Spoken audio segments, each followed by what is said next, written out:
Greetings,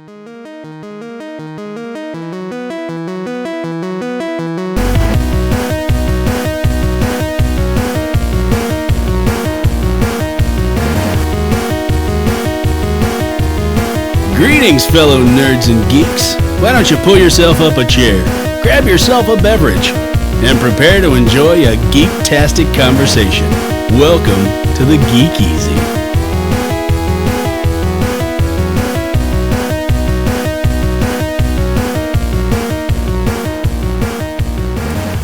Welcome back to the Geek Easy podcast. This is episode number 65 for May 8th, 2019. I am Pixel Dan, and I am joined once again by Jaron McCaffrey. What's up, buddy? Just trying to make it work in this post-Endgame world, man. Man, right? Where do we go from here? I don't even know. I'm still trying to figure it all out. Right. So before we go any further, as you may have noticed if you're watching the video version, Jonathan Leonard is not joining us tonight, but he will be back for the next episode, so no worries there. Jaron and I are going to go it alone. And it's been a while since we've done a standard episode of the Geek Easy because we were so busy cranking out all those Marvel episodes leading up to Endgame. Which was awesome. Marvel Good Yay series is now complete, so if you haven't checked that out...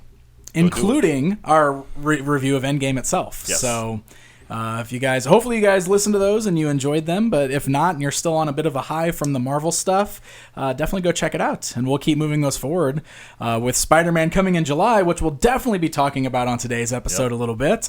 But since we haven't recorded in a month for the main show, there's some older stuff we want to talk about, but there's a lot of recent stuff too. It's going to be a very movie-heavy episode because a bunch of trailers have dropped. We're kind of in that summer movie season, so there's a lot of new trailers and stuff to talk about. So why don't we jump back to April, because one of the big things that was released that we haven't had a chance to discuss at all is the release of the new Star Wars trailer. Yeah. Now we know officially that the title of episode 9 is The Rise of Skywalker. Ooh. So first of all, what do you think about that? I have mixed feelings about that. Do you? You know, I really, really liked Last of the Jedi. Mm-hmm. I thought that movie was great.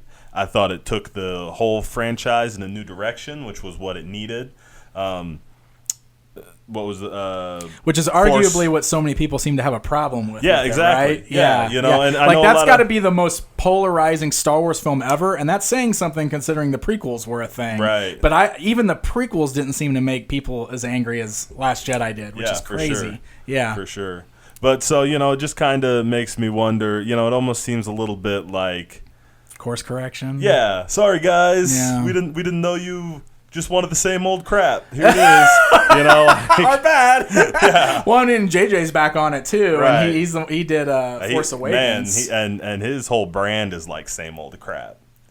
I like JJ. I like JJ Abrams. I like a lot of his movies, but all his movies feel like somebody else's movie. Well, I get it. Like it's just full of a lot of familiar stuff and nods to the original. Yeah, he makes love letters to his childhood, not movies. Okay. Some of those are good. I really liked Super 8. I really liked I've liked all his Star Treks. And I liked The Force Awakens. Mm-hmm. Like I don't mean that as dramatically as my language sounds.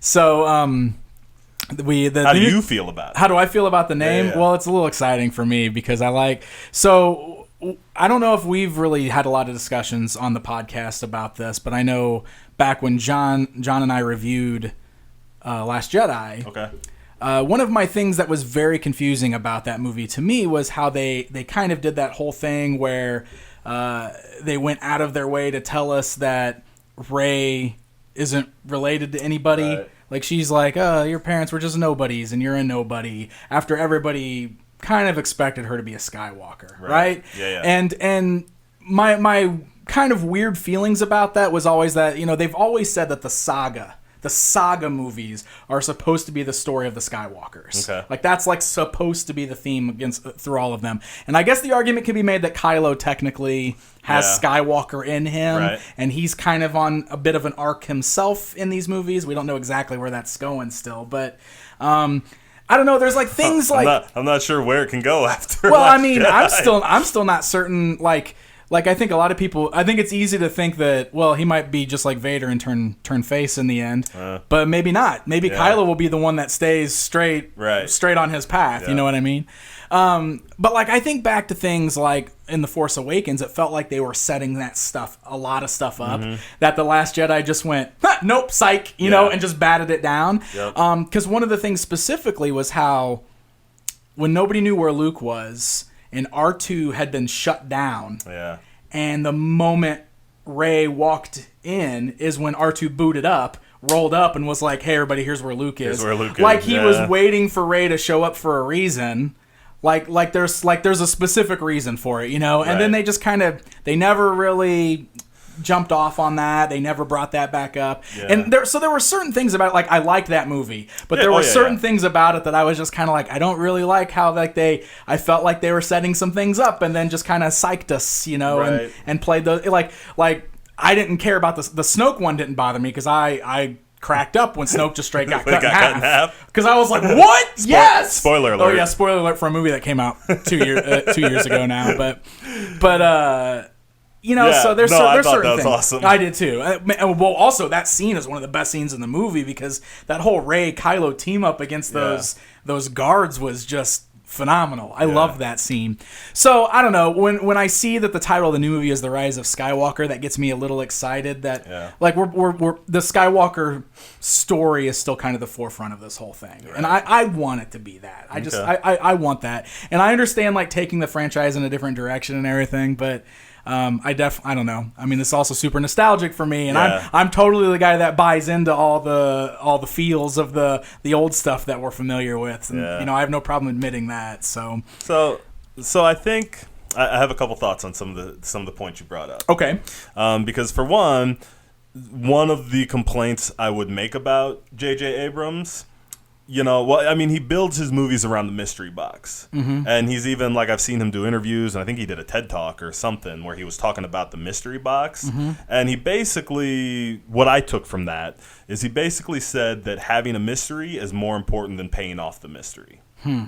Right? And so that's kind of what I felt like, you know, well, that was kind of, I guess retroactively, I sort of put some of that, you know, the way they just kind of smacked down some of those things from The Force Awakens and Last of the Jedi. I guess coming from that perspective, maybe I retroactively blamed that on JJ a little bit. Like, oh, you set this stuff up and didn't have anywhere to go with it, so they had to figure something out. That could be. You know, well, but it also seems like Disney did not seem like they had a straight plan with these movies when they went into them, right? They basically were like, okay, JJ's doing this one, so let him do his thing. Rian Johnson's doing this one, let him do his thing. Yeah. And they totally, it seems like they just set those guys loose to do whatever they wanted to do because Johnson seems like he just kind of did whatever he wanted to do with that movie. He didn't really follow a lot of those threads, you know? Like the lightsaber. The lightsaber, like, specifically called to Rey. You know, there's just all these things that feels like they were setting up that there was just no mention no follow through at all in that movie. And it's just like, what was the point of all of these Skywalker teases? Because that's what I consider all of those, was Skywalker teases. You know, the Skywalkers are supposed to be, like, stronger in the Force than any other Jedi before them, which is why Anakin picked it up so fast, which is why Luke was able to pick it up so fast without Jedi training, and would explain why Rey was able to pick up that lightsaber and just start using it, you know? For sure. So, like, I feel like they set up that Skywalker story and then went out of their way in Last Jedi to be like, oh, we were just kidding about that whole Skywalker thing. You know what I mean? Yeah, I can see that. Yeah. I can see that. For me, Last Jedi told a better story than the threads. Okay. Right? Mm-hmm. So even though they smacked down the threads, I liked the story better than the threads for me. So, like, you know, if then we're, you know, so I guess my fear is to say if we're now going to discount that so, like, story. Is this movie now just going to, like do the same thing to the second movie? This is going to be a really weird trilogy if they're just combating each other all the way through. It's just like, what is happening? Because the original trilogy felt like it was telling one story all the way through. Exactly. And that's where this is going to be missing it a little bit. You know what I mean? For sure. Somebody call George Lucas. Have him come over here and Another Death Star? They built another. They did that. J.J. Abrams did that. A bigger Death Star. Another Death Star. Well, that's one of the things about the trailer. We see maybe remnants of the old Death Star. Yeah, I mean, definitely a crashed. They show Death like Star. a crashed Death Star in that scene. Well, this trailer like leans heavy on the OT stuff, right? For sure. We get that great Lando shot, which is pretty. I'm so glad we get Lando. I mean, I'm down for some Lando. I'm so into Lando. I'm down. I'm not. How funny is it that he's wearing the same clothes that he had in Solo? Like he just kept that outfit all these years. Yeah, no, had to bring it all together, man. See, he couldn't express himself when he was the leader of Cloud City. He couldn't express himself because he had to be formal all the time. So after Cloud City, he was just like, I'm going back to the way things were. Oh, look, I still have this blouse. Yeah, exactly. You know, like. Hey, I saw the best meme online after that trailer dropped. That was a scene from Solo with the young actors. And Lando said, I'm going to get my ship back one day. And Han said, over my dead body. And then it cuts to the Lando in this trailer going, yeah, with the ship back. I was just like, oh, wow, that's holy cow. Yeah. That's amazing. Oh, man. Oh, jeez. So some of the other things we see in that trailer, like we see like Kylo putting his helmet back together. Yeah. Like he had smashed it in the second movie because Snoke made fun of it. Right. He's such a baby, which I love about Kylo. Like I love that he's just like this emotional like toddler basically that throws those fits. But I also kind of like that he was putting it back together because I like the helmet. It's Star Wars. I dig helmets, you know. Man, I thought the helmet was super cool. Mm-hmm. You know, and that's just the kind of thing that kind of worries me. I thought the helmet was real cool in Force Awakens. I really liked that he would put it on and off and still kind of have a little Vader to him. Yeah. I thought it was really significant when he smashed it and kind of became his own dude in the second one. And now he's putting it back together. Yeah, so now he just got to go back to being, all right, I'm going to be Vader again. Yeah. I get that. Yeah, I'm interested to see how this comes together. That's almost kind of really... like the Star Wars fanship, right? Or like these trilogies, right? Like he was Vader in the first one, he tried to be something else in the second one. Now he's just going back to being Vader. That's totally what it is. Yeah. It's just like this is just like what you guys remember. Now we're gonna try something new. Never mind. Yeah, we're gonna go back to the way it was. Our bad guys. Yeah, that's totally what's going on. Yeah. Kylo's on the same story arc right there. Right. So it definitely sounds like Luke is talking in that intro, which leads me to believe we're getting Force Ghost Luke, which I always assued was probably a thing. It'd be silly if we didn't. It'd be silly if we didn't get it. I'm glad that I assume this essentially confirms that we're going to get Force Ghost Luke, because it sounds like he's probably talking to Rey, explaining the way the Force works, because the whole overarching thing is like how he says in there, like, you know, in the Force, with the Force, like nobody ever truly dies, which leads into the big surprise at the end where we hear Palpatine laughing, which is bonkers. So I guess that leads to the speculation of, well, does that mean we're going to get Sith Force ghosts now? I have always thought we would get Sith Force ghosts. Sith Force ghosts. Yeah. It almost seems like Palpatine would be like the one strong enough to pull that off, right? Yeah. Or are they going to go with the whole cloning story? Because that was a story in like the old books, expanded universe stuff. There was definitely like a because Palpatine clone. It plays into the whole Clone Wars thing. You know, like he was cloning all those troopers, so he cloned extra bodies for himself to like, so that he couldn't die, kind of a thing. And would his consciousness pass? I think so. Yeah, I think it would still he would be move him as a Force ghost and just possess in his body, like a clone body. That'd be real interesting. I could see them doing that. I mean, clones are a part of the Star Wars universe. That'd be something interesting. I never read any of the expanded universe. Well, and there's been a big rumor which I thought was real interesting, because everybody's still speculating on who Rey actually is, because I think everybody wants her to be more than just a nobody, because I think that's just the way we've been built over the years with Star Wars. Like everybody's kind of somebody, you know, right? And I get that they were trying to like pull away from that, but I've seen a lot of like speculation kind of saying, well, if she's not like Luke's kid, what if she's like a clone potentially a clone of Anakin, and that's why she's so force strong. So Force strong? Yeah. That's interesting. And that would be real interesting if Yeah. she's like a female clone of Anakin kind of a thing. Yeah. So I'd be... it'd be real weird. I'd be more interested in that than if she's just Luke's daughter long that he lost didn't know cousin, about. or daughter Yeah. that he didn't know about, or Yeah. long lost cousin, Yeah. or Aunt Beru. I don't know. You know what I mean? Like whoever. I'd be more interested in that. I felt like, part of it is I know the saga is supposed to be about the Skywalkers, but when you watch those first 6 movies, especially like once you have the prequels, they are they're Anakin's story. They're Anakin's story, and that's what I mean. George, So like George always kind of said that, right? Like he said that his movies were the rise and fall, and like what's the word I'm looking for? But it's basically the rise and fall of Anakin Skywalker, and then the tragedy and redemption, the tragedy and redemption of Anakin Skywalker. Yeah, absolutely. You know what I mean. So to now move away from that and pass the story to someone else, or a different family, or just I really liked the idea that they put in that anybody, anybody can be the hero. Like I liked that about that movie. I feel like that's more American. We don't have, we do, but we don't have royalty and nobility, where like family name is so important, or at least we're not supposed to. You know what I mean? Right. Like it's kind of like anybody can pull yourself up by the bootstraps and be the hero. I want that story. I'm kind of tired. I'm kind of done with the Skywalkers. Okay. I loved Luke in. Yeah. I loved Luke in Last Jedi. Did you? Yeah, I did. That's one of the things a lot of people had a hard time with. Man, that's because everybody wants... Like Mark Hamill had a hard time with that. You read all that stuff, right? How he was like...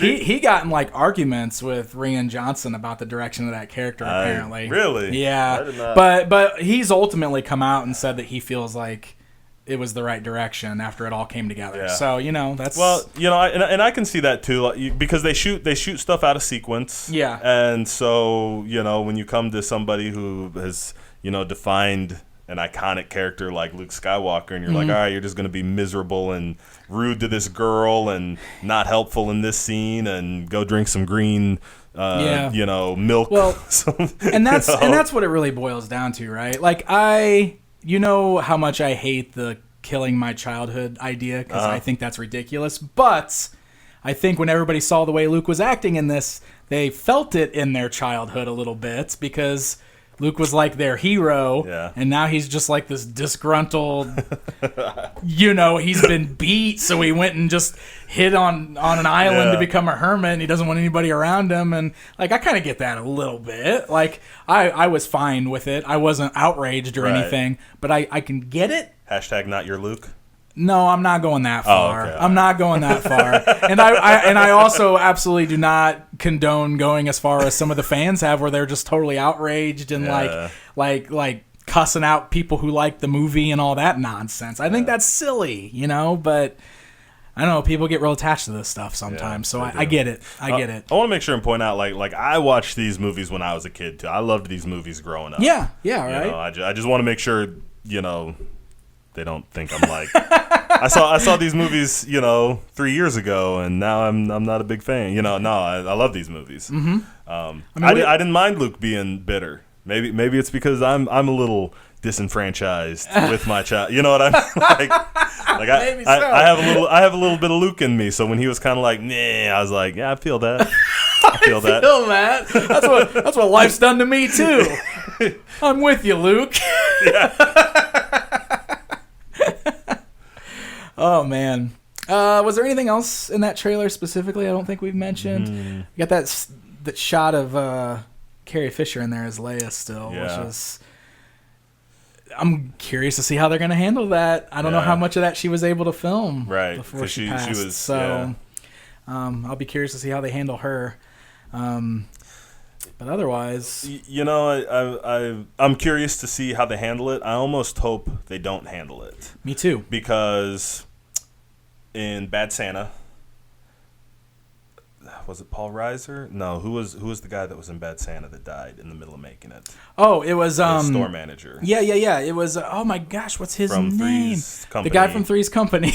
John Ritter. John Ritter. That's John his name. Ritter. Yeah. He died in the middle of it. Right. And like they don't kill him off in the movie. They don't try to address that he was fired or moved or anything. He's just in one scene and then he's not in the rest of the movie and you don't notice. Yeah. You know what I mean? They Yeah. don't have to call attention to it. He's just, there's never a point where you're like, "Oh, what happened to John Ritter? Why isn't he?" Like, so I think I would assume you could do that easily. Yeah, they'll have to do something. I hope they do something like that too. Yeah. I don't think there's any reason to kill Leia off. Yeah. Yeah, they can find a way around it, I'm sure. Yep. So, and they've already said that they're not going to do the CGI thing with her too. They've said that, which is good. I agree with that. Yeah. When we get to a point where we're CGIing actors after they're dead, I think we're starting to push it a little bit. Like that's a little weird. Yeah. So, like I don't mind the de-aging thing so much, but like when we're, like they did that scene with her in Rogue One, and I thought that was pretty neat because it was just that neat little scene at the very end there, but yeah, now that she's passed away, right. I don't know. It weird. depends on how much. Yeah. I know they used a little bit of CGI and to get that final scene with Paul Walker in the Fast and the Furious. Fast and the Furious to get that in scene with him. That like they used his brother, but I think they used a little bit of CGI just to get the scene. Like they used some early cuts too from different movies. Yep. That was like I thought that was fine. That was totally tasteful. like a send-off scene for him though too. Right. Like the audience knew exactly what that scene was. Yeah. That was our goodbye to him. Yeah. Yep. But we don't need a bunch of Carrie Fisher. If they wanted to do something like that and just tweak it a little bit to get a final send off, I'm not gonna get my cackles up. But if they did we don't need like Leia running around cartoon for half the movie. Yeah, exactly. Sure. That's what I'm sure. saying. Absolutely. Awesome. All right, any final thoughts on the Star Wars trailer? I know I'm excited. I'm definitely excited. I'll tell you that trailer actually kind of like energized me a little bit. Yeah. But like, I think it's because We've kind of been waiting. We've been waiting a long time. It feels like, and we've had all this Marvel hype. Man. That it's like I kind of forgot about Star Wars. I could see that. And now, we're past Endgame now, and we got this trailer. We just had Solo, but it was terrible. We just had Solo, right? But I guess that's like it didn't feel. Yeah. I don't know. The saga movies definitely feel different. For sure. And this is like the last one. This is like supposed to finish it. Yeah. Because I think Disney's even said that they're not planning any more Star Wars movies for the foreseeable future after this. Yeah. Because now they're going to focus on the TV stuff that they're doing. Okay. Like with The Mandalorian, and I think they're planning some other shows. Probably good. I agree. I think it's probably the right move right now, right? Well, they've got to be why are we bothering? Everybody, we made Force Awakens and everybody just complained that it was the New Hope all over again. So then we gave them something different and then nobody wanted anything different. We got to do this last movie, but then they all hated Solo. Everybody, nobody liked Rogue One. What are we doing, guys? What do we do? Let's just stop. Do you think they almost got a little too ambitious with it? Like Disney was just like, we own it, and now you're getting a Star Wars movie every year, and everybody was real excited. Until all these movies started coming out, and then you started seeing everybody kind of complaining about it. I almost wonder if, like, maybe they did too much too fast. Maybe they jumped into it a little too hard. I don't know. Probably. I think there was definitely some of that. I think there was definitely a little bit of like, man, we're going to have two Marvels now. Yeah, absolutely. And it's not that.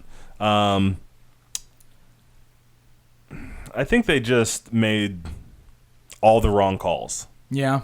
I think they made all the wrong calls. I think Force Awakens was not new enough. Mm-hmm.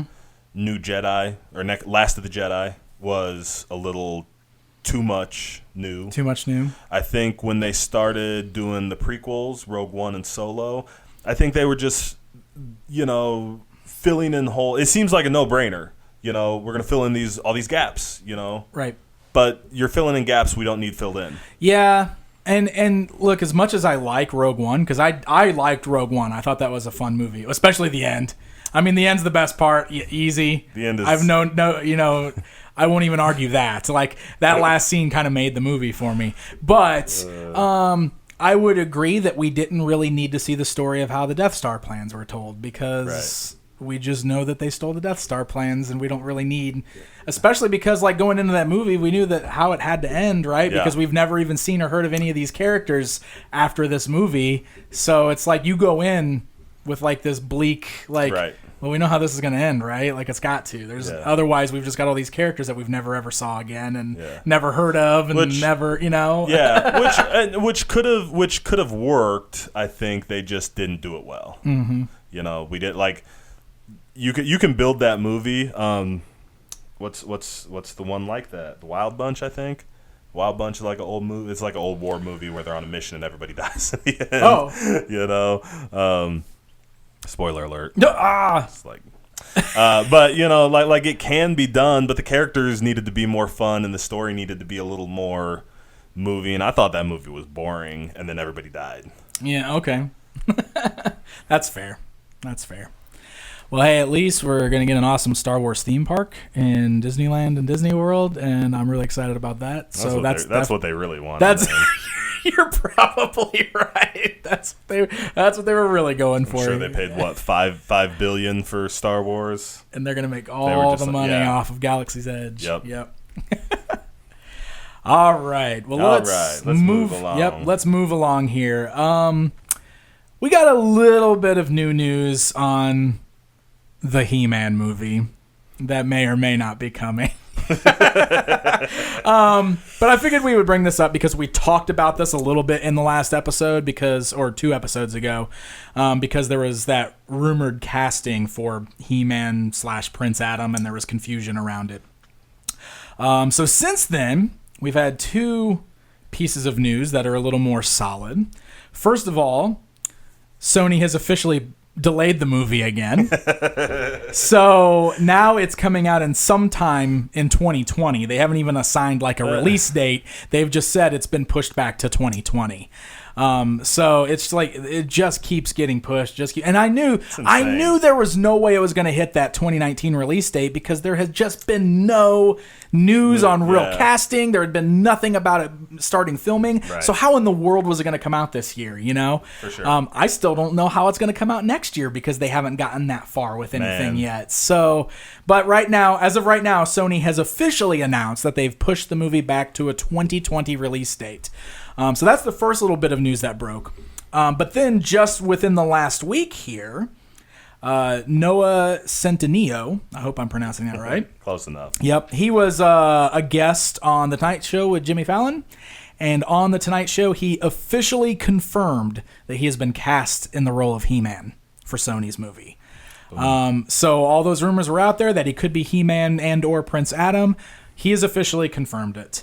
So it looks like we've got some official casting news now. So I guess they are doing that. I don't know if they've cast anybody else or if they've only cast the main hero so far since we haven't heard any other news yet. So he, like when Jimmy Fallon was asking him about it, Noah joked that he has an affinity for being in his underwear. So that's a great way to start this off. Let's just joke about the underwear and get that going on. So sounds like somebody who's going to take the role very serious. Yeah, and that's pretty much all there is for that news. So it's just one of those things. Like we're just gonna have to see how this plays out. It is still so early. I just still don't feel like this is solid enough to really like make an opinion one way or the other. You know what I mean? Like. I look at this guy, and I'm not necessarily sure I see He-Man, but I don't want to be the guy that's like, well, he can't be He-Man. I need to wait and see what it looks like, but that's my initial thoughts. Like, I look at this, and I'm just like, that's not quite what I picture. So how about this as a not-so-hot take? Right? Okay, all right. You cast a guy like that for He-Man, and... we go, well, I don't know. They can make him look like anything, whatever, right? You put a muscle suit on him like Shazam. Yeah, right? Yeah. But so we can pretty much agree that Marvel is like the benchmark right now. Yep. And what happened with all the Marvel castings? We went Robert Downey Jr., man, he is a perfect Tony Stark. Yeah. Chris Evans, man, he is a perfect Captain America. Chris Hemsworth, Who's that? I don't know who that is. But look at him. Benedict Cumberbatch. man, he He's is a perfect Doctor Strange. You know what I Man, mean? Like, yeah, you're totally right with a lot of those guys. Yeah, you know. So I just man, you know, like it seems like not good. It seems like a bad omen that we get this guy and he just doesn't. You're like, what? Really? I know, you know? I know. Yep. Time will tell. I don't really have anything else to say about it. Yeah, I'm just at that point where I'm like, well, at least we've got some official news, but it's totally a wait and see right now. All right. Well, let's start talking about some movie trailers because we got a couple new trailers that have dropped that we definitely wanted to talk about, and one that you wanted to bring up specifically was a trailer for a new film starring Will Smith called Gemini Man. Yes. So I'm going to start off by saying I can't wait to see this movie, and I think the trailer looks really good. Yeah. And now I'm going to complain about it. Okay. This is what you do, man. That's fair. That's fair.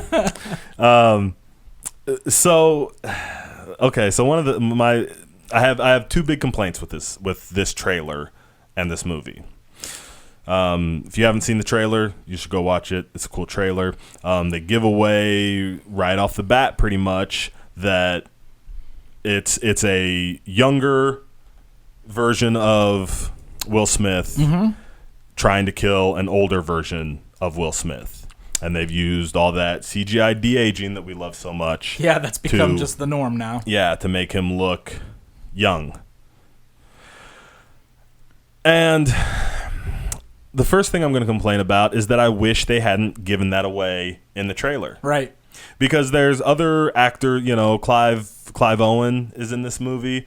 I don't know her name, but the chick from Scott Pilgrim, Ramona. Oh yeah, Ramona Flowers. Ramona Flowers is in the movie. Benedict Wong is in the movie. Yeah, he is. Mary Elizabeth Winstead. Mary Elizabeth Winstead, yes. So I feel like there's enough star power there that you could have just kind of advertised the movie as, maybe even as Will Smith versus Clive Owen. Mm-hmm. And I want to see that movie. And then surprise us with the de-aged Will Smith. And then surprise us that, oh my gosh. Yeah. He's actually fighting himself. And you just, they did just start that with the young Will Smith. Mm-hmm. You see the current Will Smith later in the trailer. Yeah. The most of the front part of the trailer is just young CG Will Smith. Right. So it totally just gives it away right out the gate. Yep. And it looks like there are definitely some scenes in that trailer where he looks a little cartoony. Yeah.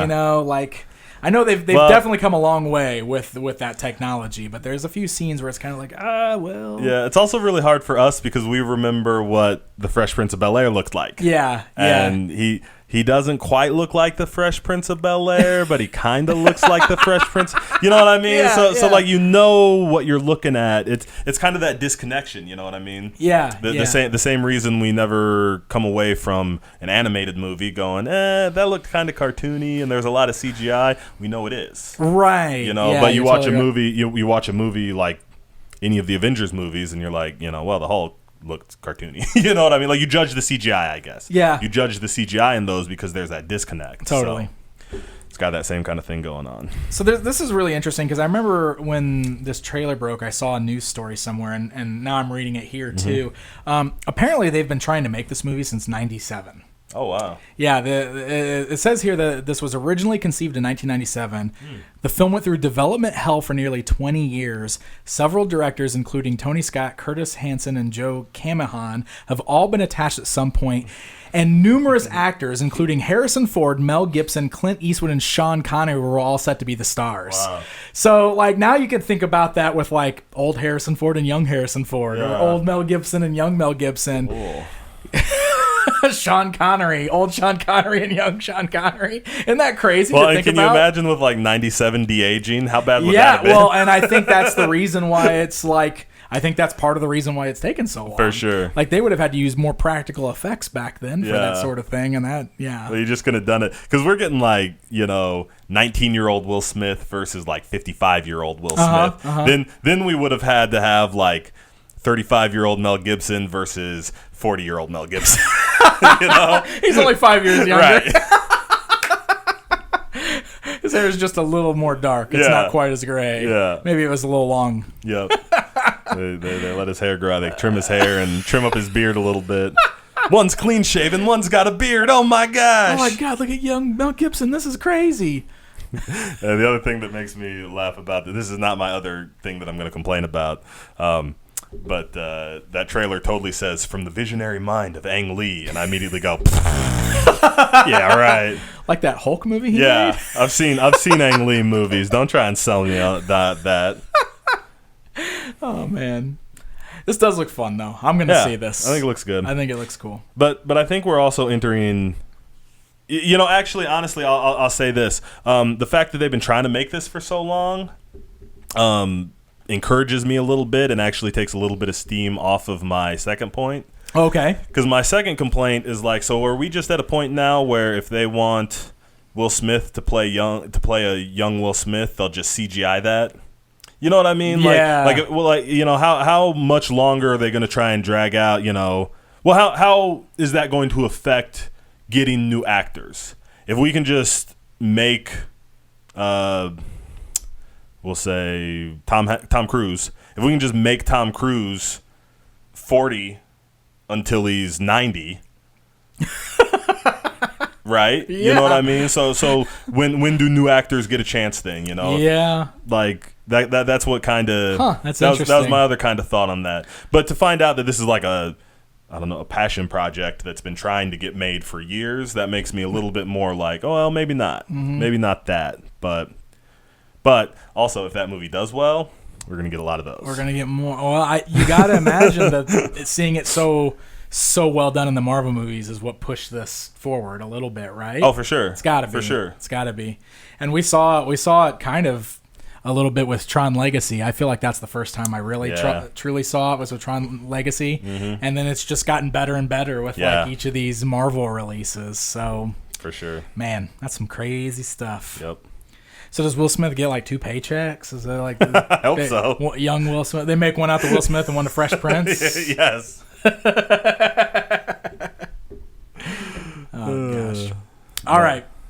Well, speaking of Marvel, got a huge trailer drop for today, which is perfect timing for this podcast recording. I was so happy that we got on it this time, that it didn't come out after we recorded like they typically do. Yeah.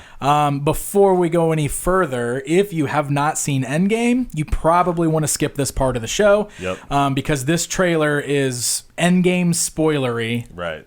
And they even put a little thing at the beginning of the trailer, which I thought was cool, that said, hey, if you haven't seen Endgame yet, don't watch this trailer. Yeah. So skip ahead. We'll make sure that the time marks are in the descriptions, so you can skip ahead if you don't want to listen to this, because we are now going to talk about the full trailer release for Spider-Man Far From Home. Yes.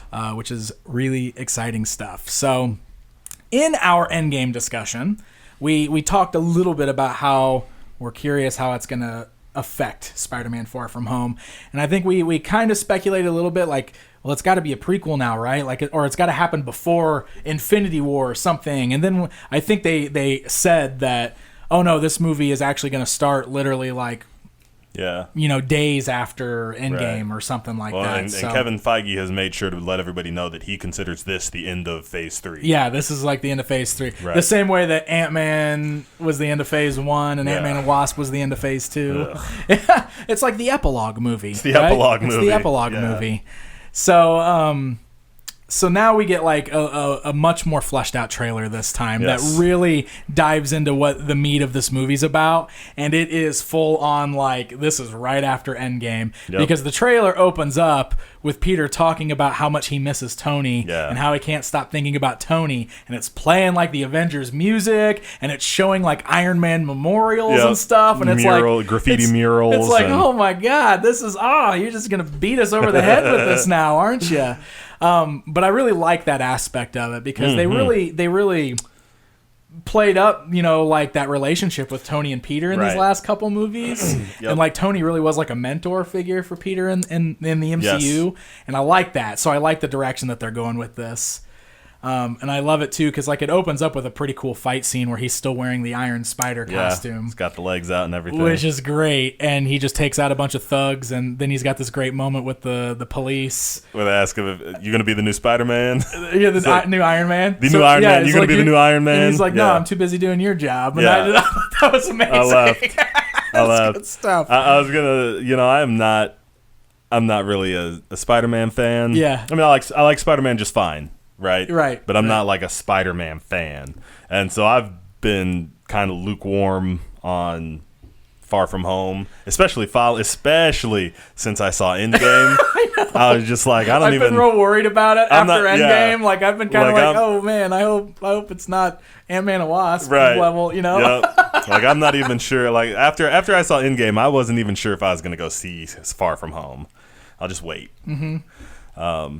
But man, as soon as he said that, I laughed and I was like, in. You're in at that moment. He's like, how can I do that? Well, I'm too busy doing your job. I was like, I'm in. Okay. I love it. Great. That's great.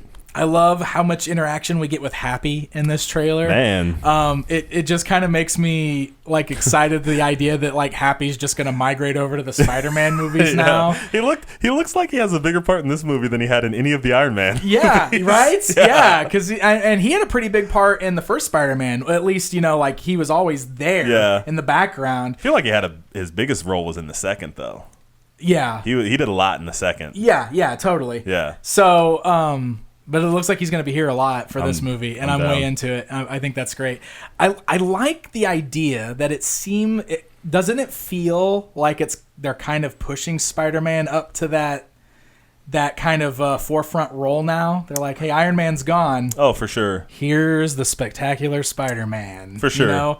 Like they're kind of like, it almost looks like this movie is setting him up to be like the flagship hero going forward, which makes a lot of sense if you're looking at the comic books. Makes all the sense. Yeah. So I think that's kind of cool, and that's probably why they're giving him like this supporting cast of Happy. Right. And we get the Nick Fury interactions in this movie.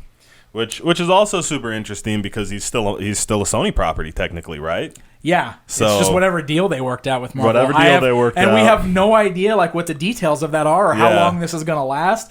As long as they're doing good, I can't imagine they're going to pull a plug on it like that. They're going to keep doing it as long as they're, because they're getting money off this too, and they're not going to stop that money train. You know, so I'm really interested to see where the Fury stuff is really going with all this, because especially now that we're past all this stuff, right? So like through that storyline of the MCU, we saw the fall of S.H.I.E.L.D. Yes. And Fury kind of disappeared. Yep. And he every now and then would pop back up, but he was always kind of like in hiding and on the run and staying secretive.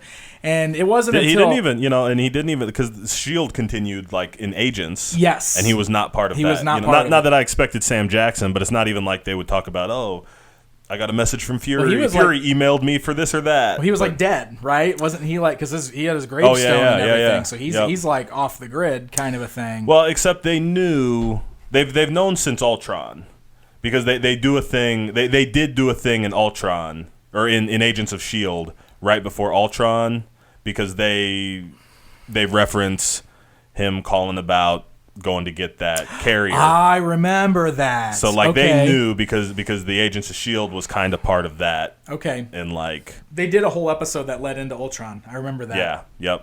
Yep. So, but except for like that end credit scene in Infinity War, we hadn't really seen like Fury and Maria Hill like doing agenty stuff. Right.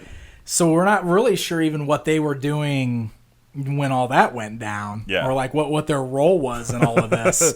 Right. So I'm curious to see what their story arc is here, because they're together again. We get both Fury and Maria Hill in this movie. Yep. So it kind of makes me wonder what the plan is, like, because he's recruiting Spider-Man for a reason. Yes. What's all this about? Like, are we trying to do like a new Shield? Are we trying to build a new team? Or like, what's his plan here? But this is where we kind of get our interesting new story arc for this trailer, because we knew that Mysterio was in this movie. Yeah. We've seen him already in like the little teaser trailer that we got. But this movie presents him as a hero from an alternate timeline. Right. And they're playing into the alternate timelines that were opened up in Endgame. Yeah. And we talked about wondering if this was going to affect things, and now they're straight up referencing it already in this movie. Like Spider-Man straight up calls it the multiverse. Yeah.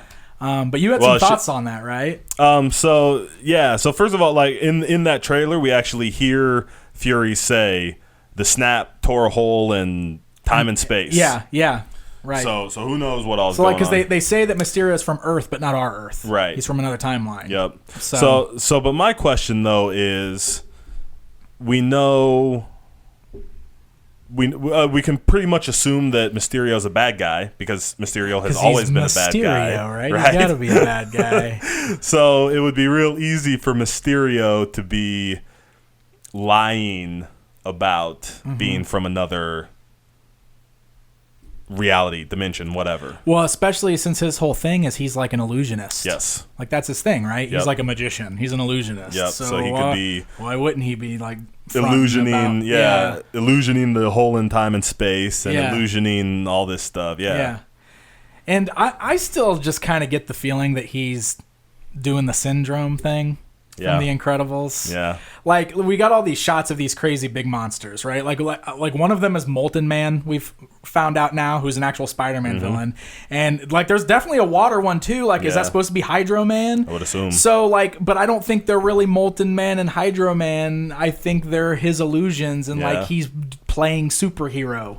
He's doing the syndrome thing from Incredibles. He's like making up monsters to fight to be like, look at me, I'm a hero. Right. That's what it feels like to me from these trailers. Definitely. And then we're gonna find out he's got some kind of grand scheme. And Spider-Man has to uncover it. Spider-Man's got to thwart him.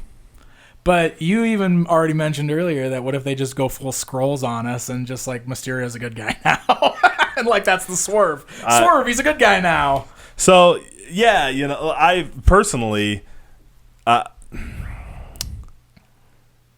I would like that because I would like to be surprised. Yeah. I'm still gonna be looking the whole time for him to turn. Where's the turn? Where's the swerve? You know what I mean? I'm gonna be searching that. Like when I sit down in that movie, I'm not gonna be able to just like go on the journey because I'm gonna be trying to figure out the Mysterio swerve. Right. So like the only swerve would be to not swerve me, kind of. You know what I mean? Yeah. Now I can't imagine them doing that. I had some thoughts like maybe, what if they end up getting 2 movies out of him where he really is from another reality and he really is a hero in that reality, and then in the next movie we get the one from this reality, and so he's a bad guy. You know what I mean? Like if 2 Mysterios? Yeah, exactly. Or they could even do that in this movie where there's 2 Mysterios. Like there's the one from the other world who's a villain, and he's here like, oh no, the me from this dimension is trying to pull stuff up. So there's some interesting stuff they could do. Yeah, I guess I don't just want him to be doing the syndrome thing because we've already guessed it. Yeah, that's true. I mean, I guessed that with that first teaser trailer. Yeah. I was just like, that's got to be what's going on here. Right. Like, we all were just like, this is The Incredibles, but with Spider-Man in it. Do you think MJ really knows he's Spider-Man, or do you think that's a scene where she's messing with him? I think she probably knows. It wouldn't be... Well, she knew in the comics, right? Yes. Well, when I was reading Spider-Man comics, they were married and she knew. Right. Well, that's what I'm saying. It's not totally off the, like Mary Jane knows that he's Spider-Man in a lot of stuff, like. I feel like he has a lot of people who know except Aunt May. Because didn't Gwen Stacy know? She knew, right? Before she died?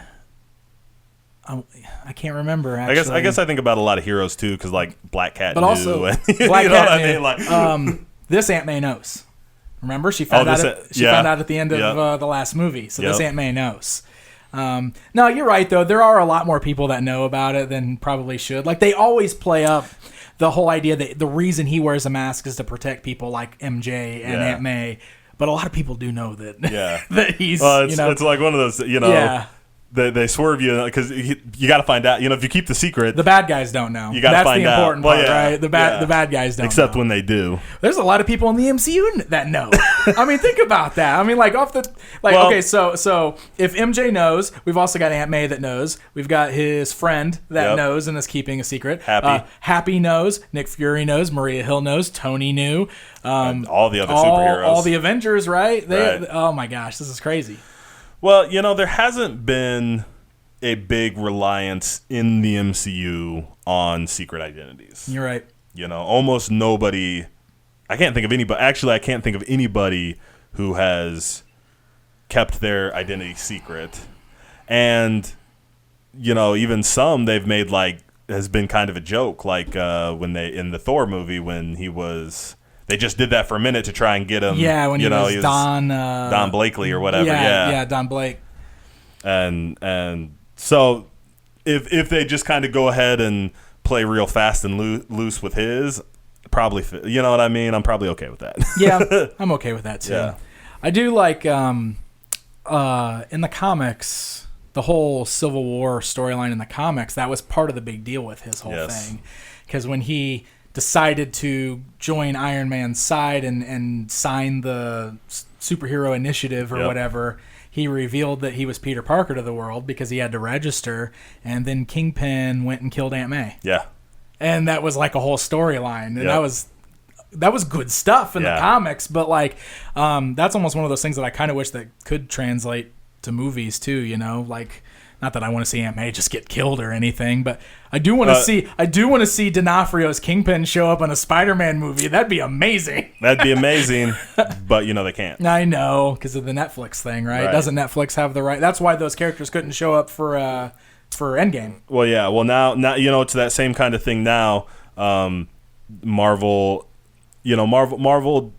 can't do anything with those characters for however long. It's the same kind of thing. Boo. Yeah. Boo. At least we got them. And at least they were. At least they were part of the MCU, and they were good. Yeah. I love the Netflix shows so much. I even like Defenders. I know most people didn't like Defenders. I like Defenders. Defenders. I don't like Iron Fist. I hated both the Iron Fists, but I still liked the Defenders. Yeah, I did too. And the one time I liked Iron Fist outside of the Defenders was he showed up for one episode of Luke Cage season 2. Yeah, and that was a pretty good episode. I was like, man, it's just your show. It's just your show that's terrible. Man. Good stuff. I don't think. How excited are you? I'm real excited. You're the Spider-Man guy. Yeah. Well, John's also. But John's also a Spider-Man guy. Yeah. Yeah, I'm excited. I'm very excited. I was already excited about it. I was nervous about it, like we said, because of the way Endgame went. I am still curious to see how they're going to answer the 5-year jump question with this movie. Yeah. Because it's got to be like Peter and MJ and Flash and Ned all had to have been Thanos, right? They all had to have been snapped away in order for them to all still be together in the same age. Right. So I guess that's just the way they're probably going to explain it. I wonder if they're going to touch on half of his school moving on and being 22 years old now or whatever. Yeah. You know what I mean? I get 23. I get the feeling that's just going to be one of those things that they don't reference a lot. You know what I mean? And just kind of like that 5 years happened, but if we don't talk about it, you know, yeah, you know what I mean? Yeah. It doesn't need to be, we have to have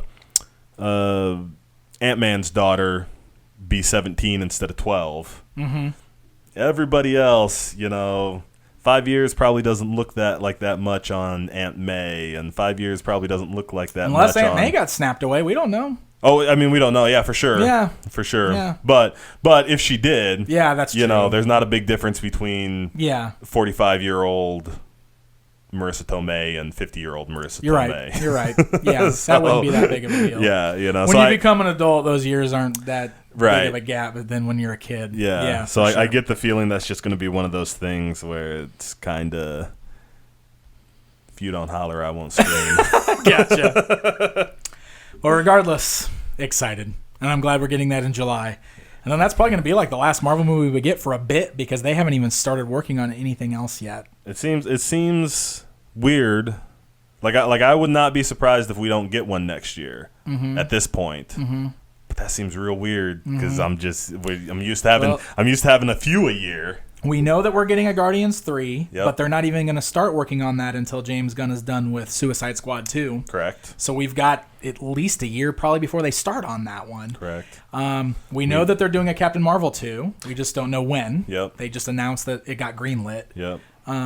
We know we're getting a Black Panther 2. Yes. I've always heard that Black Panther 2 was going to be the next one. That probably would make sense, I guess. But I haven't heard if they're no idea. I don't know if they're filming it or whatever. I mean, I guess they could start filming and release one next summer. And then I'd imagine they're going to have to start doing some new stuff here soon too. They got to start bringing in some new blood, right?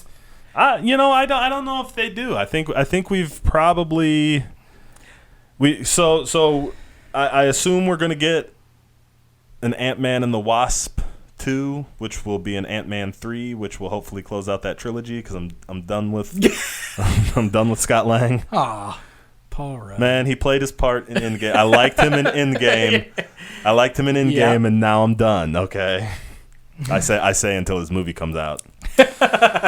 But I mean, if we have a Doctor Strange, a Spider-Man, Black Panther, Doctor Strange. Yep. We have a Doctor Strange, a Spider-Man, a Black Panther, a Captain Marvel, Guardians, maybe or not, and some Ant-Man, Wasp, maybe or not. I mean, that's a pretty This is going to be an interesting period. Yeah. Because we're probably not really building towards anything for a while, right? I would imagine. I wonder if they're going to take a break. I feel like we have to, man. You think they're going to have to start building towards something new? I feel like because we've been building towards this basically since basically once they figured it out, the big build was to Avengers. Yeah. But then from Avengers on, it was the build to the Infinity Stones. Right. So we're gonna have to have a smaller build first again before we get to some other big. I think so. Yeah. I think so. I think I've always said I think we'll get a movie that will probably function a little bit more like Infinity War, where it's it'll be, Galactus. Mm-hmm. And that'll be the title of the movie, and we'll see all the heroes in it, because it's not necessarily, and they'll probably tack Avengers onto it because they're not just going to give up the Avengers franchise because they can say, well, everybody's an Avenger. But that's going to be our Fantastic Four build, right? Well, I'm just using that as an example. There's plenty of bad guys. Maybe we'll get Avengers, Kang the Conqueror or something before that. You know what I mean? Kang the Conqueror, yeah. So Doctor Doom, man. That's got to be Avengers. That's. I feel like Doctor Doom has to be the next. Doctor Doom is the next Infinity War Endgame. He feels like he should be a huge deal. Right. Yeah. Like, even if they do the Galactus storyline, I still feel like Doctor Doom needs to be, bigger than that somehow. For sure. Well, Galactus is always so... Galactus is this incredible I'm gonna world-eating... eat your planet! Yeah. No, you're not. Right. And then they outsmart him and he leaves. Yeah.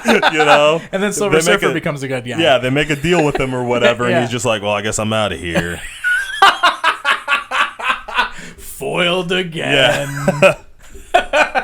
You remember in The Tick when they did that Galactus spoof? Yep. And he left, but then he was like, took a bite I'm out gonna of the leave, moon. but I'm gonna take a bite out of this moon. Yep. Yeah. Yep. I hope they just do that. I just like how the moon kept getting different things done to it because it also had like half a Chairface Chippendale's name written on it. He started trying to write his name on it, so it just said Ha for it said Cha, and then they removed the C, so it said Ha. I thought the C got bit off. Was that what it was? I thought they had started removing the... Maybe, I don't... Either way, I just love how that was like a running thing. That was an awesome show, man. I love The Tick. Man, that's good stuff. I need to watch more of that Amazon series, the new Tick show. I watched the first couple episodes and kind of never went back to it, and not because I didn't like it. Like, there's no time. There's other stuff. I need to really dive in and give that a go because I bet I never saw any of it. Really? Yeah. We should watch it. We should. I'm down. We'll watch it and we'll review it on here. There we go. Now we have a purpose. Retro. Yeah, no, you feel like the Fantastic Four has got to be the next big event. It definitely feels that way, and it seems like I know everybody's been talking about wanting to see X-Men too, but I feel like we need a longer cool down between the Fox stuff and the Marvel and the MCU X-Men, and the Fantastic Four is like up there in terms of like Spider-Man and Captain America and Iron Man as far as like flagship Marvel properties. Right. You know, they always called them Marvel's first family. Yep. So I feel like they really need the MCU treatment. Yeah, and they get yes, absolutely. You know, and we've seen that you can make a good ensemble movie. Yep. Because of the Guardians. Yep. You know, but they also kind of fill a lot of gaps. You know, Reed Richards. You know, we need a new smart guy because Hulk and Hulk, Tony. Yeah, Hulk and Tony. Yeah. I mean, Hulk, I know Hulk's still around, but yeah, with Professor Hulk. I wonder how long Professor Hulk lasts. I feel like there's more story to tell there. I don't need to see any more Professor Hulk. Like he's got to turn back into. I feel like he'll be cameo. You think so? You know, yeah. Anytime they're like, I feel like we'll see him a few times in the same way, like in Ragnarok when Thor went to visit Doctor Strange. Okay, all right. I think we'll see some stuff like that. Like, oh, we need to figure out how this thing works. Oh, hey, Professor Hulk. Yeah.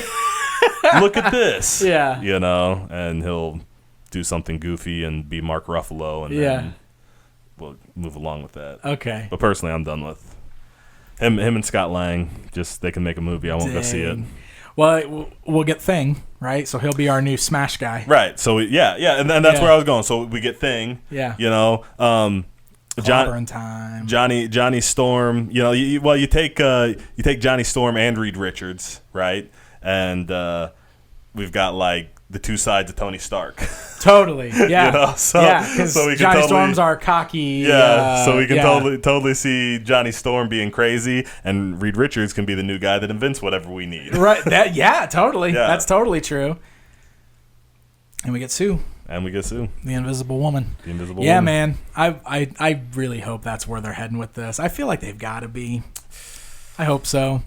I hope they got all this Fox stuff worked out so that they can get going on it, because that's what I'd like to see them build to. That's what it feels like it needs to. It feels like we need a Fantastic Four movie to lead into a Galactus movie that is a big crossover team up. Man, and with all the galactic stuff we've had in the MCU so far, a Galactus would not feel out of place either. Right. Like, we've been introduced to all this cosmic stuff. Yep. And now we can get a proper Silver Surfer and Galactus. Right.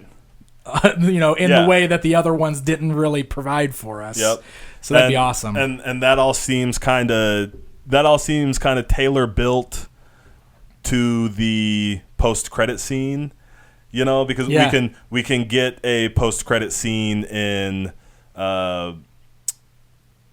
Captain Marvel 2 where like she kind of runs into the Silver Surfer. Oh, the Silver Surfer scouting for planets. You know, and he's like, "Oh, where are you from?" And she's like, well, I'm hanging out on Vormir, but I'm from this place called Earth. Oh, Earth, where's that? Dun, dun, dun. You know what I mean? And, you know, I want to see that conversation. Yeah. And then, just hang a left on Vormir. And then we can get a Black Panther end credits scene where Shuri is like, something strange has just entered the atmosphere, and T'Challa's like, can we get the visual?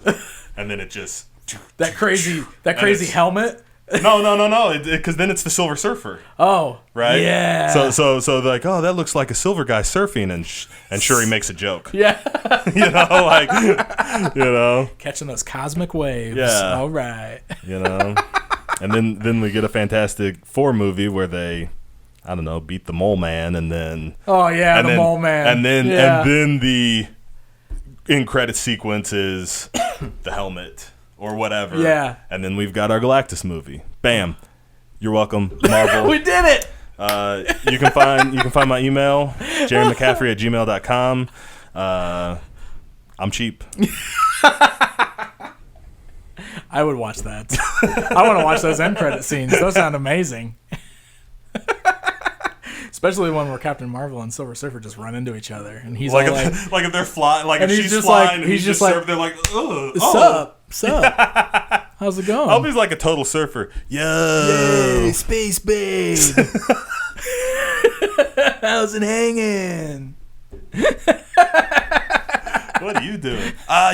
Just out heralding Galactus. Cowabunga. I'm into it. Yeah. He's a silver guy, but he's got like a big old blonde, like flowing mane of hair for no reason.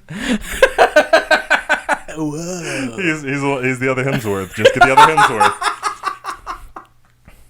Oh my god, that's the best Silver Surfer. All right, we're good to move on from the MCU stuff. I think so. All right, we're done with spoilers. If you're coming back to the show now, Welcome back. we cannot get through this episode without talking about Sonic the Hedgehog. Man. And I know that this has been already talked to death on the internet since that trailer dropped, but we haven't talked about it yet. I was going to say, it's the internet. Redundancy is not a thing, That right? is true. That is true. So, the official trailer for the Sonic the Hedgehog live-action movie dropped within the past week, and the entire internet laughed together in unison. Man. Pointed at it, laughed at it, made jokes about it, instant memes everywhere. This movie just instantly became the laughing stock of the entire internet. Yeah. Like, nobody's defending this movie. No. Even worse, like we just saw this happen with Aladdin, the Aladdin, with the first genie, images, yeah, and now 10 times, right, 10 times over with Sonic, like, oh my gosh. Well, let's talk about that trailer before we move any further. Right. So, this movie, just from this trailer, feels like it just time warped here through a Doctor Strange portal straight out of the 1990s. Yes.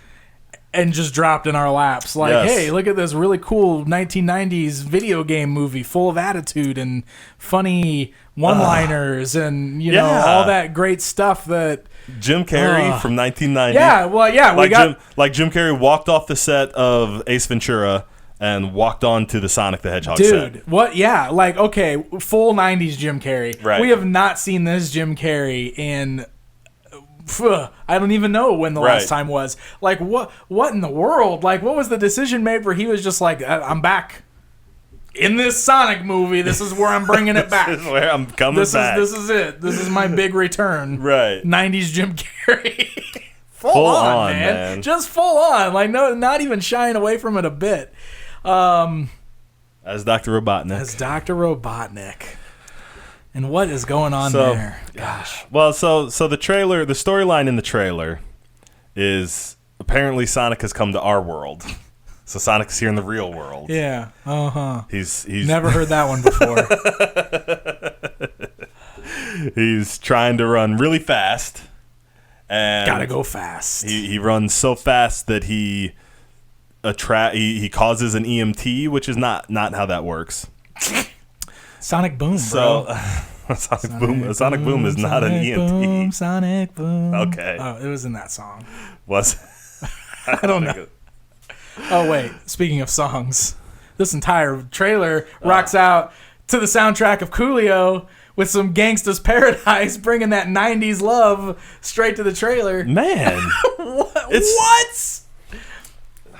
My favorite was that Weird Al tweeted after this trailer dropped and said, "I'm not sure how comfortable I feel with them parodying Amish Paradise for the Sonic trailer." Right. And I was like, "You win, Weird Al. You're the best." Well, until Coolio throws a big fit and wants to kill him again. I know, right? Man. So, yeah. Oh, gosh. I don't even. They do the thing. So he's in our world. They show a bunch of just the most cliched, standard. You know, who's the guy? Marsden. Oh yeah. Cyclops. James Marsden. Mm-hmm. You know, and so they do the thing where he like kicks open the door and Sonic's standing there and he screams. So Sonic screams. Sonic went meow. He did like a stupid shrug and a big dumb smile, and then he got tranquilized. It shows him driving down the street trying to explain he has to save the world. It shows him trying to sneak him into anything. I feel like every scene in this trailer I've seen in another movie. They even did the super speed thing where like Sonic's moving so fast everything else stands slow still. motion. Yeah. Oh, you were just complaining about that when we were talking in the Marvel stuff because you didn't like the Fox version of Quicksilver because that's the way they portrayed speed. I hate that stuff. Yeah. Also, let's not forget that the military's after him because of course they are, because that also has to happen in every one of these movies. Oh, strange, weird alien creature in our world. Better get the military involved. Yes. Now we're running from the military the whole time because they just don't understand that he's here to save us. Look, Hollywood. We got to talk about this. Are you listening, Hollywood? I've seen the Marvel Cinematic Universe now. We live in a post-MCU world. Stop it! When you're going to make movies about video games or old cartoons or anything like this, you don't have to ground it in reality. You don't have to bring them to our world so that they're believable. You don't have to make the characters look creepy AF because you're trying to make them look more realistic. Just stop it. If we want a Sonic the Hedgehog movie, we want that same character from the video games and the cartoons running around in the Green Hill Zone with crazy monsters all over the place with a fat Dr. Robotnik mad scientist trying to stop him just because. That's all we need. We don't need all of this repeat nonsense that we've seen in every single cartoon brought to live action movie that's been made since the 90s. So here's the other thing to that too. It has never worked. No! It did not work with Beastmaster 2. It did not work with Masters of the Universe. It did not work with the Super Mario Brothers. It has not. I cannot think of a movie since like The Wizard of Oz. Yeah. Alice in Wonderland, mate, where like that concept has like taken off and been like, ooh, that was great. Yeah. You know, it didn't work in Howard the Duck. You know, nobody like. I love Howard the Duck. Nobody else liked Howard the Duck. Like, this has never worked. Yes. Yeah. Why do we keep doing it when it has never worked? I've seen so many people too, like you've seen all the fan edits where they've been fixing Sonic. Yeah. And like I've seen some where they've just done their own version of the movie Sonic and it looks 10 times better than what's on film. And then I've seen other ones where they just straight plaster in Sonic like how he looks in the video games. And he looks totally fine in the movie. Like, if you're going to CG the character anyway, why can't he just look like that? Yeah. You know what I mean?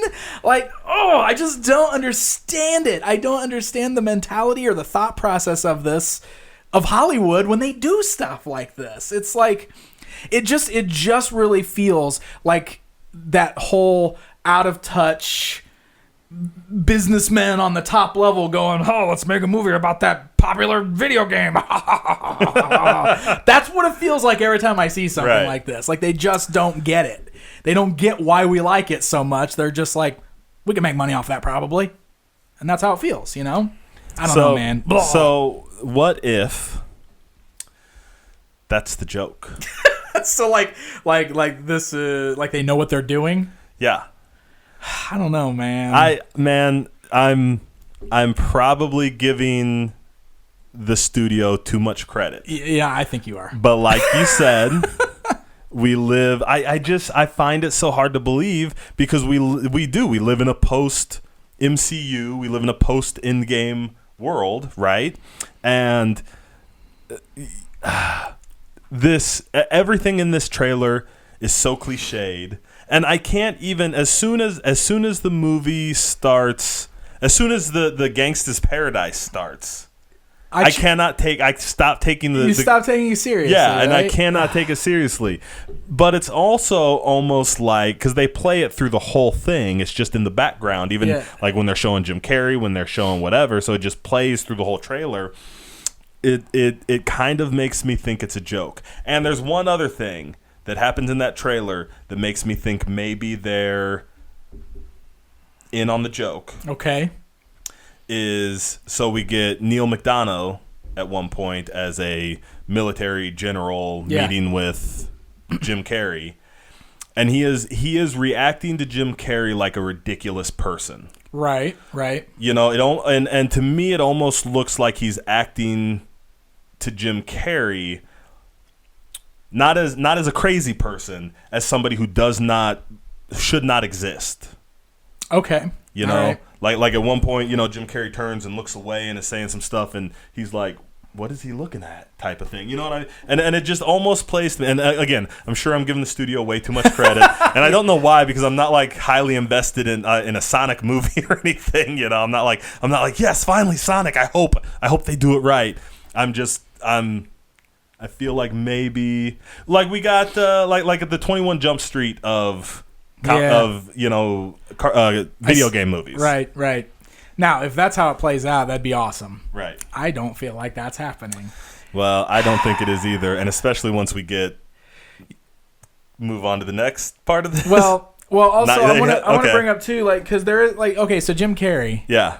Starts the trailer that doesn't look anything like Dr. Robotnik, and then like throughout the course of the trailer looks like his appearance keeps changing, right? And then at the very end they give you like this what looks like a post-credit scene, of like him putting on the red goggles and having the big stupid mustache and looking more like Dr. Robotnik, right? And the background behind him looks not Earth-like. It's kind of it's very video gamey. Green zone. So what is? I don't know. I mean, that's got to be the sequel bait. That's what it feels like, right? Like they just straight dropped that in the trailer. Or is it the prologue? Do we get that first, and then whatever Dr. Robotnik is doing zaps him and Sonic to this world? So then they have to. Well, that's how they come to Earth. We see that the rings are portals. Yeah, the rings are portals. So does he use the portal to come to Earth? Also, the trailer says every superhero has a genesis. See, and that's another thing I feel like, because Genesis does what Nintendo don't. Because I was waiting for it to do that. Oh my god! But like that's another thing. Like nobody thought that line was awesome, right? Nobody thought that was right. Awesome. Nobody was like it's so. I feel like that lends credence to my theory. Man, maybe. I don't know, man. You might be onto something. I don't know. I don't even know if I want it to go that way. I don't know how I feel. Look, here's one of those pictures right here. Yeah. I know they can't see it, but like, it just changed. But that was one of the ones where. Oh, he's like. Look! Somebody edited it and made it look more like video game Sonic, and it's like 1,000,000 times better. Like, what in the world? No doubt. So ridiculous. Man.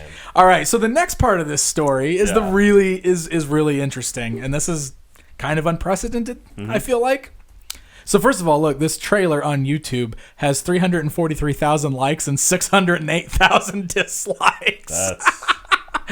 That's special. So this article. No, I think you're right. The article I'm looking at is on Kotaku. And it says, the internet, you might have heard, did not love Sonic's recently revealed design for the upcoming Sonic the Hedgehog movie. Now, thank the furry blue heavens, it's going to change.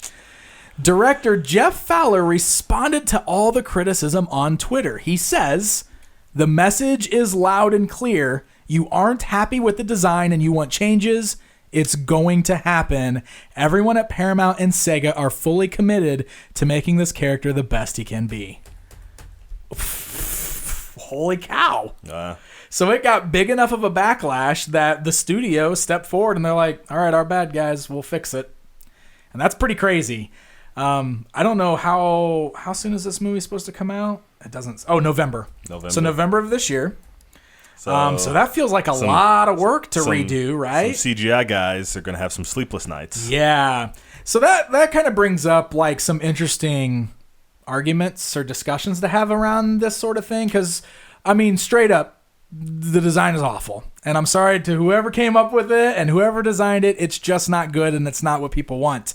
But on the flip side of that coin, like you just said, a bunch of dudes are going to have to do a lot of hard work now to basically change this movie around because the studios decided to do it. And I guess that does kind of bring up the argument of like, well, does this mean we're in a position where the audience dictates the artist's art? And is that a good thing? Is that a bad thing? Like, what is that? You know what I mean? I've seen a few discussions kind of around that online since this came up. I think for the most part, everybody's like, haha, yeah, change it, you know, but I've seen a few people just kind of be like, well, this might be setting a weird precedent for this sort of thing going forward. But does it? The audience always dictate. Well, you're totally the audience right? always dictates art.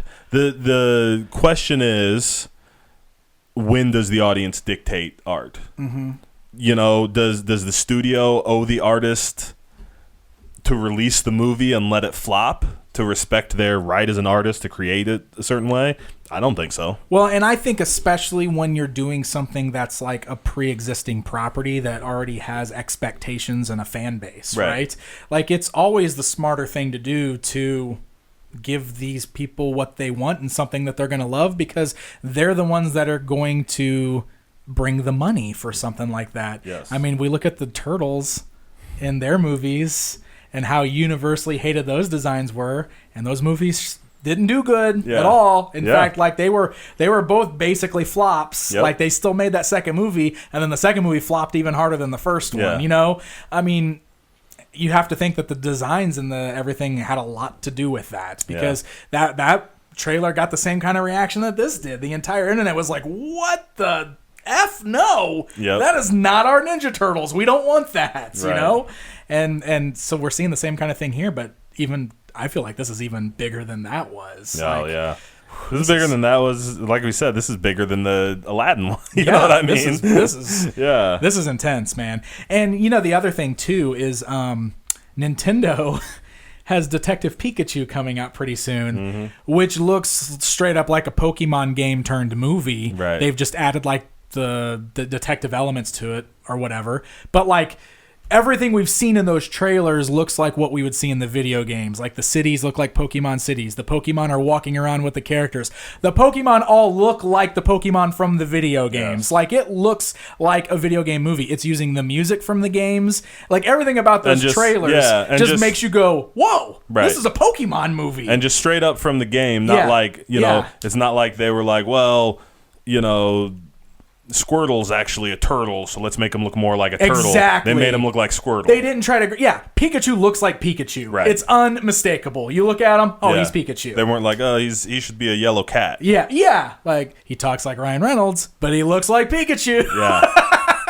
And yeah, I mean, it's just... I just don't get it, man. This really does feel like it's out of time. Yes. Like, I just don't understand.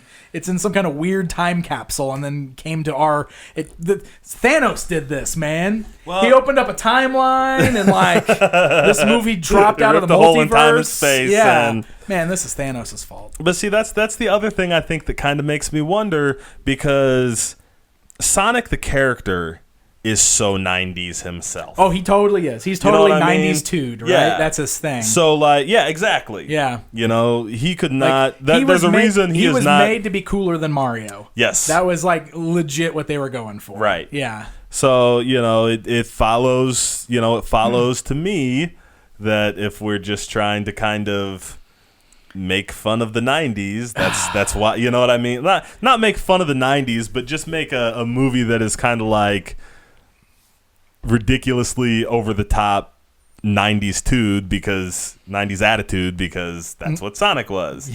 You know? I mean, there's a chance you're not wrong about any of that. I mean, I don't know. Let me also clarify, that doesn't mean it'll be a good movie. No. You know? Just because they're in on the joke doesn't mean the joke will be funny. But hey, we're going to see this no matter what. For sure. Because I gotta know. For sure. And we gotta just first night. We're gonna come straight back here and we're gonna have because like I just we gotta get the high. We gotta get we can't go home and stew on it for a couple days.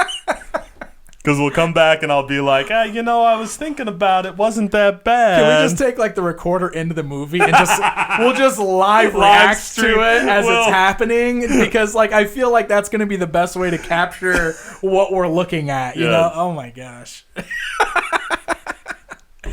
We should maybe we should start a GoFundMe so we can buy out a whole theater so we can just do that. So we could just do that? Oh my gosh! And we'll stream it. We'll live stream. Yeah. I don't know if we can live stream it, but go fund me the Geek Easy Sonic live Sonic cast.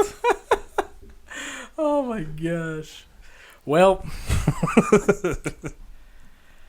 you got anything else on that? Because I feel like this is going to be something else. I got nothing.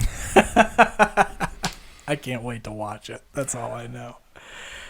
All right, guys. Well, I think that's all of our topics for today. Did you have anything else? I had one other thing. Sure. And I just want to mention it real quick because we had talked about it, I think, twice. Okay. I went and saw the new Pet Semetary. Oh, that's right. That's right. Yeah. Tell us a little bit about that. I have not seen it yet. Okay. So here come some spoilers for the new Pet Semetary. Okay. Let me give a spoiler-free thought first. Okay. My complaint about that movie was it did not seem like they added enough new. My complaint about the trailer, before I saw it, I said I felt like they did not add enough to justify a new movie. Right. And I was totally dead on in that for me. Like there was they revealed the twist in the trailer, right? That it was the daughter, and we talked about that because we thought that was really weird, but we assumed that they did that because of the stale reaction to the first trailer. Yes, where people were just like, "Why are we getting this movie again?" Right. So they revealed that they were going to kill and bring back the daughter instead of killing the little boy Gage. That twist did not change the story or the narrative enough for me to think that this movie needs to exist. Okay. All right. Now I'm going to talk about now I'm going to do some spoilers for the new Pet Semetary. So if you haven't seen it or if you don't want to hear the spoilers, this will probably be the last topic. So thanks for joining us. But okay, spoilers incoming. So we got my big thing out of the way. The kind of big twist where they let the daughter die instead of the dad. Like it's still like an hour in, so the movie is exactly the same for the first hour. Okay. Wow. Yeah, it is just, updated. We get, updated graphics and everything. Obviously, we get John Lithgow instead of Herman Munster. But the cat dies. It's just them moving out. The ghost that kind of haunts him. He tries to save the kid, can't save the kid. All that is exactly the same as the first movie. Wow. Okay. When they kill the little girl, I was not impressed. They kind of tried. They tried to fake us out. Which didn't work since they already showed us the trailer. Exactly. Like they show Gage running out to the street, but Dad saves him last minute. But then the truck swerves and flips over, and the little girl is in the street and gets hit. And I think I told you, even if I hadn't known that swerve was coming, I think I would have seen the swerve coming in that moment. They did not play it well enough that I think I would have been taken off guard. Okay. And then the other big, and then there's a little bit, we did get a little bit, in the old one, Dad kind of freaks out as soon as he does it and is like, oh, what did I do? Yeah. In this one, we do get a little bit of Dad trying to live with it and kind of, when she comes back, he's kind of glad she's back at first. And they did do a real interesting thing. Because she was, because she's a little older than Gage, she's a little more with it than Gage, and they have a couple conversations between her and her dad. One in particular where she's kind of like, I remember seeing the truck, and then I was asleep for a little bit, and then I was here, or whatever, and he's like, well, you're back now, and she's like, back? Where did I go? Oh, wow. And then there's a point where she asks him, she's like, I'm dead, aren't I? And he's like, well, you were, type of thing. Yeah. And had they gotten to that stuff sooner and been able to dig into that a little more, I think they could have done something different. Yeah. But it was just kind of stuck in there after I was already bored watching the movie for an hour, watching a story that I've seen before for an hour. Right. And then the other big twist is at the end, the whole family dies and is brought back. The little girl kills the mom and knocks out the dad and buries the mom, and she comes back and helps the little girl kill the dad.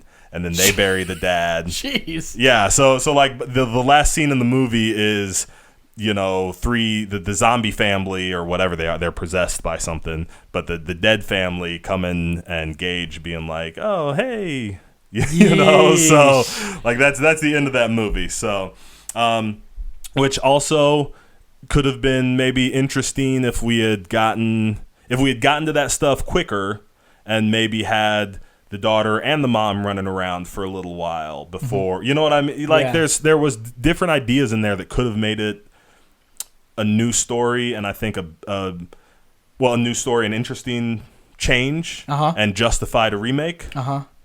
As it is, not so much. Dang. So, well, there it is. Yep. Just as predictable as I guess we were expecting it to be. Pretty much. Cool.